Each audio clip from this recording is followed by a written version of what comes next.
world is watching with bated breath.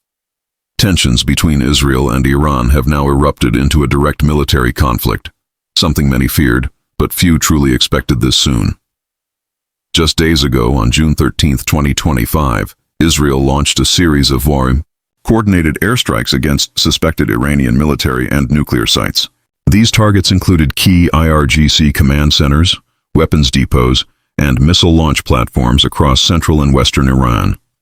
According to reports from U.S. intelligence and Middle Eastern media, the attacks were part of a broader operation known as Operation Rising Lion, executed after Israel claimed that Iran had crossed a red line by accelerating its nuclear enrichment activities and supporting armed groups targeting Israeli civilians. In response, Iran fired over 100 ballistic missiles and dozens of armed drones toward major Israeli cities, including Tel Aviv, Haifa, and military bases in the Negev desert. The exchange marks the most intense direct confrontation between the two nations in recent history. Casualties and damage Israel's Iron Dome and the newer Sea Dome naval defense system were activated immediately. While these systems intercepted many incoming threats, at least 24 Israelis were confirmed dead and over 500 injured, including civilians and military personnel. On the Iranian side, damage was far greater. Multiple high-ranking military officials were reportedly killed, and several nuclear research facilities in Isfahan and Natanz were heavily damaged. Iran's health ministry reported over 220 deaths and nearly 1,000 injuries, though independent. Verification is still underway. The devastation in both countries is being described as historic, with live images of fireballs, smoke plumes, and collapsing infrastructure flooding social media timelines. Global reactions: the United States, a key ally of Israel, has issued a statement of support, warning Iran of severe consequences if attacks continue. President Trump urged restraint while reaffirming Israel's right to defend itself. Meanwhile, the United Nations Security Council has called for an emergency meeting to address the spiraling crisis. European Union leaders have called for de-escalation, with Germany and France offering to mediate between the two sides. China and Russia, Iran's strategic partners, have condemned Israel's actions and warned against foreign interference in Middle Eastern affairs.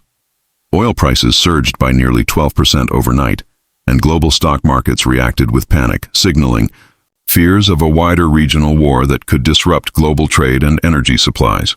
Humanitarian crisis. Unfolding in Iran, thousands of residents in targeted zones have begun fleeing toward the northeastern border regions for safety. Schools have been shut down, hospitals are overwhelmed, and there is an urgent need for medical supplies and clean water. In Israel, bomb shelters have been activated nationwide, and thousands of reserve soldiers have been called up. Several U.S. bases in the region have also gone on high alert. The Red Cross and Doctors Without Borders have appealed for immediate access to both countries to assess damage and begin relief operations. However, escalating airstrikes and closed airspace have hindered most humanitarian efforts. The military landscape: Israel's military has signaled readiness for a prolonged conflict. According to statements from Defense Minister Gal Katz, Israel has conducted strategic strikes but is avoiding civilian areas. They claim the goal is to dismantle Iran's long-range strike capabilities, not occupy or destabilize the regime. Iran, on the other hand, has activated all air defense systems and is coordinating with proxy forces across Lebanon, Iraq, and Syria to stretch Israeli defenses. Several militias have already launched cross-border attacks on northern Israel, triggering fears of a multi-front war. What happens next? There are three likely scenarios analysts are discussing right now. Prolonged escalation. Both sides could enter into weeks or months of military strikes, pushing the region toward all-out war. Back-channel diplomacy. International pressure might force both nations to seek secret ceasefire negotiations. Third-party intervention. With tensions so high, a miscalculation could drag in other players like the U.S., Hezbollah, or even Gulf countries. Foreign policy analysts argue that we're already seeing a new phase of warfare, where drones, cyber attacks, and precision missiles replace traditional troop-based invasions. According to the Council on Foreign Relations, This is not just a skirmish, it is a broader clash over nuclear control, regional dominance, and international legitimacy. Final thoughts. This war is not just about missiles and maps, it's about ideologies, survival, and deep-rooted distrust.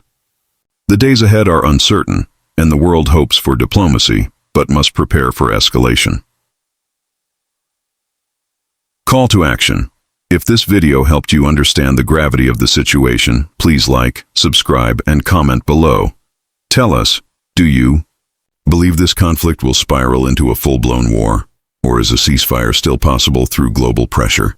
Stay safe, stay informed, and keep watching.